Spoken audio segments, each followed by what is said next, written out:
बिस्मिल्लाहिर्रहमानिर्रहीम। अस्सलाम वालेकुम व्यूअर्स, मैं हूं हैदर हयात खान। आज की इस वीडियो में दो चीज़ें हम डिस्कस करेंगे। एक तो पाकिस्तान तहरीक इंसाफ का इस वक्त सियासी मुस्तकबिल क्या नज़र आ रहा है, कौन कौन से मजीद रहनुमा एक्सपेक्टेडली जमात को छोड़ देंगे, और ये जो कुछ स्टेटमेंट्स फॉर्मर जो पाकिस्तान तहरीक इंसाफ के लीडर्स हैं उनकी तरफ से आ रही हैं, इनकी मंतक क्या है और इसका बैकग्राउंड क्या है। अच्छा, इसके अलावा परवेज़ खट्टक साहब के हवाले से कुछ खबरें आ रही हैं कि परवेज़ खट्टक साहब इस्तेहकाम पाकिस्तान पार्टी को ज्वाइन करेंगे या परवेज़ खट्टक साहब जो है वो अलग से अपनी जमात बनाएंगे। उसके भी पॉसिबल सिनेरियोज जो हैं वो आपके सामने रखेंगे। पहले हम बात कर लें कि पाकिस्तान तहरीक इंसाफ का इस वक्त सियासी मुस्तकबिल, पॉसिबल मुस्तकबिल क्या हो सकता है। दो तीन चीज़ें। एक तो ये कि मैंने कल के वीलॉग में भी एक चीज़ डिस्कस की थी कि नो डाउट इमरान खान साहब की पॉपुलैरिटी बहुत ज़्यादा है इस वक्त। पाकिस्तान तहरीक इंसाफ का वोटर चार्ज भी है और पाकिस्तान तहरीक इंसाफ का वोटर चाहता है कि इलेक्शंस हों और हम पाकिस्तान तहरीक इंसाफ के कैंडिडेट को वोट दें। लेकिन पाकिस्तान तहरीक इंसाफ को बहरहाल ज़रूरत है उन लोगों की जो इलेक्शन की साइंस को समझते हैं। ऐसा नहीं हो सकता। कल हमने सर्वेज रखे, उन सर्वेज के अंदर हमने फिरदौस आशिक अवान साहिबा का पाकिस्तान तहरीक इंसाफ के टिकट पर बिजली का खंभा हमने उम्मीदवार रखा। हमने वो सर्वे के नतीजे भी आपके साथ शेयर किए, जिसमें हमने बताया कि 2700 से ज़्यादा अफराद ने वोट किया और 3% लोगों ने फिरदौस आशिक अवान साहिबा के हक में वोट दिया, जबकि 97% लोगों ने पाकिस्तान तहरीक इंसाफ के उम्मीदवार को वोट देने की ख्वाहिश का इजहार किया। लेकिन इन सर्वेज से एक तो हम समहाउ पब्लिक अप्रोच को ज़रूर असेस कर सकते हैं, लेकिन हमें पता नहीं है कि ये सर्वे के अंदर हिस्सा लेने वाले लोग जो हैं वो किस इलाके से हैं, क्योंकि अर्बन एरियाज में हम देख रहे हैं कि पाकिस्तान तहरीक इंसाफ का वोट बैंक बहुत ज़्यादा है, लेकिन हमारे यहाँ रूरल एरियाज के अंदर पॉलिटिक्स के डायनामिक्स बहुत मुख्तलिफ है। रूरल एरियाज के अंदर अर्बन एरियाज से माहौल बहुत मुख्तलिफ होता है। रूरल एरियाज में वोटर की अप्रोच बहुत मुख्तलिफ होती है। अर्बन एरियाज में लोगों को ये नहीं पता होता कि उनकी पार्टी के टिकट पर कौन सा उम्मीदवार था। खासतौर पर एक तो वो लोग हैं ना जो एक के बाद एक इलेक्शन लड़ते आ रहे हैं, लोगों के अंदर एक उनकी पहचान हो चुकी है। जो नया कैंडिडेट आता है तो पार्टी मैटर करती है, वहां पर उम्मीदवार का नाम बहुत से लोग नहीं जानते। इवन 2018 के इलेक्शंस के अंदर बहुत से मुस्लिम लीग नवाज और पाकिस्तान तहरीक इंसाफ के वोटर्स को पता ही नहीं था कि उन्होंने जिस उम्मीदवार को वोट दिया उसका नाम क्या। खासतौर पर पाकिस्तान तहरीक इंसाफ के केस में ये चीजें ज्यादा थी। मैं अर्बन एरियाज की बात करूं कि जहां पर वोट उन्होंने तहरीक इंसाफ को दिया वोटर्स ने, लेकिन उनको ये नहीं पता था कि पाकिस्तान तहरीक इंसाफ के टिकट पर उम्मीदवार कौन है।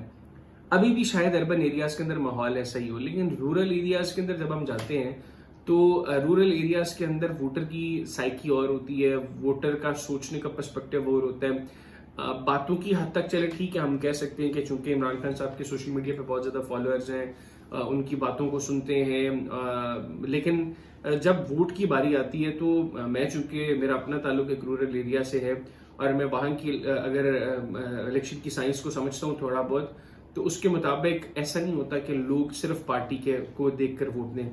ऐसा भी नहीं है कि बिल्कुल वोटर नहीं होता पार्टी का रूरल एरियाज में, लेकिन लोग देखते हैं कि उम्मीदवार कौन है, उसका ताल्लुक किस बरादरी से है, इसके खानदान का पॉलिटिकल बैकग्राउंड क्या है, ये बेहतर तरीके से सर्व कर सकता है या नहीं कर सकता, या लोग बरादरी इसके सिस्टम को देखते हैं कि हमारी बरादरी का या नहीं है। लोगों को जो उनके रिलेटिव्स अप्रोच करते हैं वो उनका जो है उनको मुंह मारता है कि यार मुझे फलाने रिश्तेदार ने कहा है तो मैंने इसलिए इसको वोट देना है, फलाने दोस्त ने कहा है तो मैंने इसलिए इसको वोट देना है। तो रूरल एरियाज के अंदर माहौल अर्बन एरिया से बहुत ज्यादा मुख्तलिफ होता है।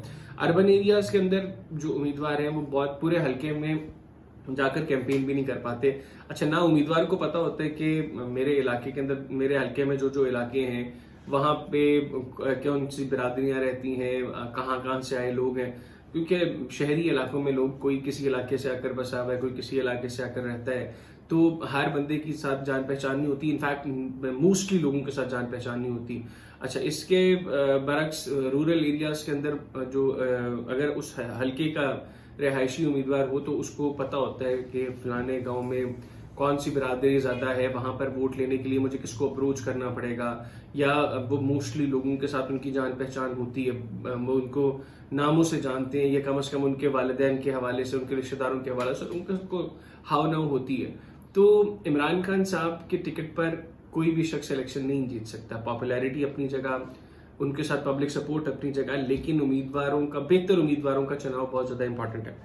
दूसरा ये कि ये जो लोग बातें कर रहे हैं इमरान खान साहब के खिलाफ आज, वो लोग जो इस्तेहकाम पाकिस्तान पार्टी के अंदर चले गए या उन्होंने सियासत छोड़ दी है اور یا پاکستان تحریک انصاف کے عہدے چھوڑے اور عمران خان کے اوپر آج تنقید کر رہے ہیں.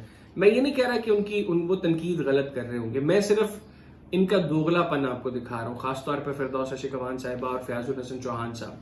اچھا، فردوس عاشق اوان صاحبہ اور فیاض الحسن چوہان صاحب یہ دونوں بڑے بینیفیشریز تھے پاکستان تحریک انصاف کے دور میں. آج تو فیاض الحسن چوہان صاحب نے کہہ دیا نا جی کہ مجھے فلانے کی سفارش ہوئی تو میں منسٹر بن گیا. اور بھائی اگر سفارش کے اوپر منسٹر بنے تھے اور تمہیں لگ رہا تھا کہ غلط ہو رہا ہے، عمران خان صاحب غلط کر رہے ہیں، تو چھوڑتے نا اس وقت تمہارے ضمیر نے ملامت نہیں کی، صرف اس لیے کیونکہ تم منسٹر تھے، صرف اس لیے کہ تمہیں وہ منسٹری انجوائے کرنی تھی تو تم نے نہیں پاکستان تحریک انصاف کو چھوڑا. اس وقت عمران خان صاحب بہت اچھے تھے، جس وقت اریسٹ ہوئے انہوں نے کہا جی کہ 14 تاریخ کو زوم میٹنگ کے اندر خان صاحب نے جو باتیں کی تو مجھے تو اسی وقت چھوڑ دینی چاہیے تھی جب انہوں نے پہلی پریس کانفرنس کی، جس کے بعد انہوں نے کہا جی کہ میں چھوڑ رہا ہوں پاکستان تحریک انصاف، تو اسی وقت چھوڑ دینی چاہیے تھی. اور 15 کو جب آپ اریسٹ ہو رہے ہیں اس وقت آپ عمران خان صاحب کے نعرے لگاتے ہوئے اریسٹ ہو رہے ہیں، تو اپنا تھوڑا سا ان لوگوں کو اپنے ضمیر کو بھی دیکھنا چاہیے کہ بالکل ہی عوام کو دھوکہ اور فریب میں نہ رکھیں اپنی سیاست کی وجہ سے، اور عوام کو بھی دیکھنا چاہیے، ان لوگوں کو پہچاننا چاہیے. فردوس عاشق اوان صاحبہ نے کہا جی کہ میں وفاق میں سرو کر رہی تھی اور میری گورنمنٹ نے مجھ سے استعفیٰ طلب کر لیا. اس کے بعد آپ نے کیا کیا؟ آپ نے چھوڑ دی تحریک انصاف؟ نہیں، آپ صوبے میں آ گئی، صوبے میں آ کے آپ سرو کرنے لگ گئی. تو یہ پاگل بنانے والا ٹائم گزر گیا ہے، جو عوام کو آپ لوگ پاگل بنا دیتے تھے نا کہ جی کہ یہ فلانے خان صاحب نے یہ غلط کیا، خان صاحب نے وہ غلط کیا ہوگا غلط. میں آپ کے الزامات کی تردید نہیں کر رہا یا میں نہیں خان صاحب کے ڈیفنس میں سامنے نہیں آ رہا، پر میں آپ لوگوں کی بات کروں کہ آپ لوگوں کے ضمیر سوئے ہوئے تھے، مردہ تھے اس وقت جس وقت خان صاحب غلط کر رہے تھے. تب صرف اس لیے کہ اقتدار میں تھے خان صاحب اور آپ لوگ کسی نہ کسی طرح جو ہے وہ اقتدار میں رہنا چاہتے تھے، اپنے کام کروانا چاہتے تھے، اقتدار کے نشے کو انجوائے کرنا چاہتے تھے، تو اس لیے آپ لوگوں نے نئی پارٹی چھوڑی. تو یہ دوگلا پن ختم کر دیں، چھوڑ دیں یہ حرکتیں. اب عوام کو وہ ٹائم گزر گیا جب صرف اخبارات کے اندر آپ کے بیانات آیا کرتے تھے اور جس نے پڑھا اس کو پتہ ہے، جس نے نہیں پڑھا اس کو پتہ ہی نہیں کہ آپ نے اسٹیٹمنٹ کیا دی. آج آپ کی ساری چیزیں آن ریکارڈ ہیں، آپ کی ہر چیز سوشل میڈیا پر پڑی ہوئی ہے، آپ کی پرانی اسٹیٹمنٹس پہ پڑی ہوئی ہیں، آپ کی آج کی اسٹیٹمنٹس پہ پڑی ہوئی ہیں، اور لوگ بہت ایزیلی کمپیئر کرتے ہیں. لوگوں کو پتہ ہے کہ آپ کتنا جھوٹ بول رہے ہیں، لوگوں کو پتہ ہے کہ آپ کا ضمیر جو ہے وہ کتنا کو سچ بولتا ہے، ہر چیز پتہ ہے لوگوں کو. تو یہ بیوقوف بنانا چھوڑ دیں. آج آپ بیسیکلی لوگوں کو بیوقوف بنانے کے چکروں میں خود کو بیوقوف بنا رہے ہیں. ایک چیز. دوسری چیز، پرویز خٹک صاحب کے حوالے سے کچھ باتیں. ایک تو ان کی فیملی کے لوگ بار بار تردید کر رہے ہیں کہ پرویز خٹک صاحب نے سو فار پاکستان تحریک انصاف نہیں چھوڑی.